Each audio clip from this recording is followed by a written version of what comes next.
ভাবুন, এমন একটি দেশ যেখানে একদিন সকালবেলা মানুষ ঘুম থেকে উঠে দেখল তাদের চারপাশে আর কিছুই নেই। শহর নেই, ঘরবাড়ি নেই, প্রিয়জন নেই, শুধু ধ্বংসস্তূপ। 1945 সালের সেই ভয়াবহ দিনগুলোতে জাপানের হিরোশিমা এবং নাগাসাকি শহর ঠিক এমনই এক বাস্তবতার মুখোমুখি হয়েছিল। আকাশ থেকে নেমে আসা পারমাণবিক বোমা কয়েক সেকেন্ডের মধ্যেই লাখো মানুষের জীবন কেড়ে নেয় আর পুরো শহরকে পরিণত করে ছাইয়ে। সেই মুহূর্তে মনে হয়েছিল জাপান হয়তো আর কখনোই ঘুরে দাঁড়াতে পারবে না। কিন্তু ইতিহাসের সবচেয়ে অবাক করা ঘটনাগুলোর একটি হলো এই ধ্বংসের মধ্য থেকেই জাপানের পুনর্জন্ম। আজকের দিনে দাঁড়িয়ে আমরা যে জাপানকে দেখি তা পৃথিবীর অন্যতম উন্নত প্রযুক্তিতে শীর্ষে আর শৃঙ্খলায় সবার থেকে এগিয়ে। প্রশ্ন হলো, কিভাবে সম্ভব হলো এই অসাধারণ পরিবর্তন? জাপান পূর্ব এশিয়ার একটি দ্বীপরাষ্ট্র যা প্রশান্ত মহাসাগরের পাশে অবস্থিত। প্রায় 6,800-ও বেশি দ্বীপ নিয়ে গঠিত এই দেশটির বেশিরভাগ এলাকা পাহাড়ে ঢাকা। সমতল জমি কম হওয়ার কারণে কৃষি বা বড় শহর তৈরি করা সহজ ছিল না। তার উপর জাপান অবস্থিত রিং অফ ফায়ারে, যার কারণে এখানে প্রায় ভূমিকম্প, আগ্নেয়গিরির অগ্ন্যুৎপাত এবং সুনামি হয়। এত সমস্যা থাকা সত্ত্বেও জাপান কখনো থেমে যায়নি, বরং তারা শিখেছে প্রতিটি সমস্যার সাথে মানিয়ে নিয়ে সামনে এগিয়ে যেতে।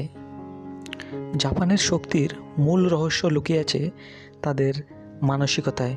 বহু বছর আগে যখন সামুরাই যোদ্ধারা জাপানের সমাজে গুরুত্বপূর্ণ ভূমিকা পালন করত, তখন থেকেই এই দেশের মানুষ শিখেছে শৃঙ্খলা, সম্মান এবং দায়িত্ববোধ।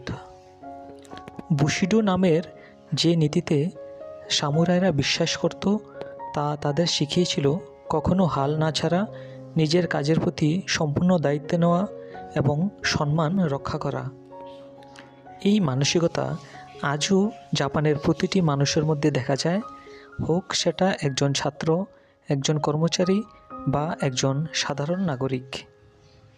দ্বিতীয় বিশ্বযুদ্ধের পর যখন জাপান সম্পূর্ণ ধ্বংস হয়ে গিয়েছিল, তখন তারা কোনো অজুহাত দেয়নি, কাউকে দোষ দেয়নি, বরং তারা নিজেদের দিকে তাকিয়েছে এবং নতুন করে শুরু করেছে।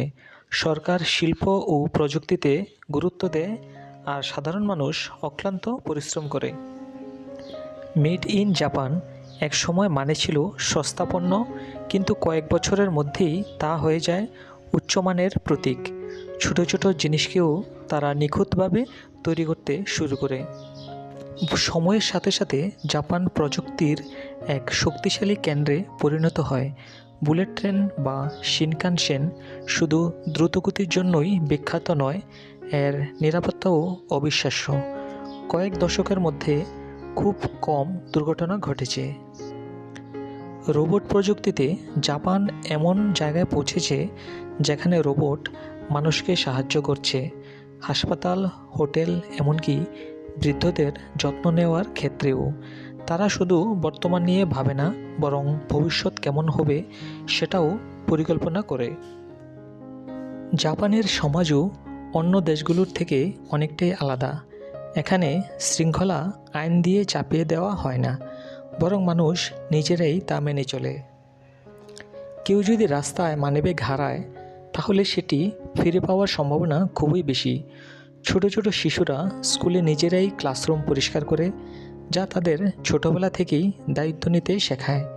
রাস্তাঘাট এত পরিষ্কার থাকে কারণ সবাই নিজ নিজ দায়িত্ব বোঝে।